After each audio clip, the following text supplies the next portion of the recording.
Mainit na balita, naghain ng mosyon sa Sandigan Bayan ng kampo ni Senador Jingo Estrada para questionin ang mga kasong graft at plunder na inihain laban sa kanya.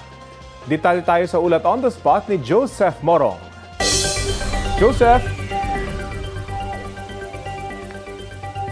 Rafi, kasalukuyan pa rin nating inaantabayanan kung maglalabas ng warrant of arrest o hindi ang 5th Division ng Sandigan Bayan na may hawak ng kasong plunder laban kay Senador Jinggoy Estrada at dating DPWH Secretary Manuel Bonoan at tatlong iba pa na mga opisyal ng DPWH NCR. Pero tulad nga ng nabanggit mo kanina ay sinusubukan pa rin harangin ng kampo ni Estrada ang napipindong desisyon ng Sandigan Bayan 5th Division. Kaninang umaga ay naghain ng omnibus motion o malawakang motion ang kampo ni Estrada sa 5th Division na may hawak nga ng kanyang plunder na kaso at sa 2nd Division na may hawak naman ng graft case. Sa motion, hiniling ng kampo ni Estrada na ibasura ang impormasyong inihain ng ombudsman laban sa senador para sa kasong 573 million pesos na plunder dahil umano sa mga paglabag sa karapatan na ni Estrada sa ilalim ng konstitusyon. Dagdag na hiling ni Estrada ay suspindihin ang proseso sa korte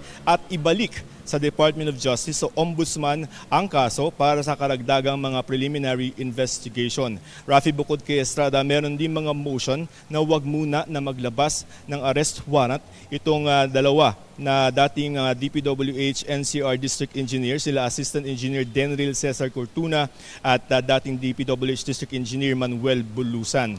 At ang wala lamang na motion para harangin yung arrest warrant ay itong si Bonoan at yung isa pang NCR official ng DPWH. Sa isang pahayag naman, sinabi ni Senador Estrada na handa siyang harapin ang mga kaso pero yung kanyang mga mosyon na inihain dito sa Sandigan Bayan ay hindi raw pag-iwas sa pananagutan sa batas kundi pagtindig sa kanyang karapatan sa due process at sa pagkakataong maihain at maipaninig ang kanyang panig sa tamang paraan. Buo raw ang kanyang loob na harapin ang kasong ito at patunayan na walang katotohanan ang mga ibinibintang sa kanya, Rafi.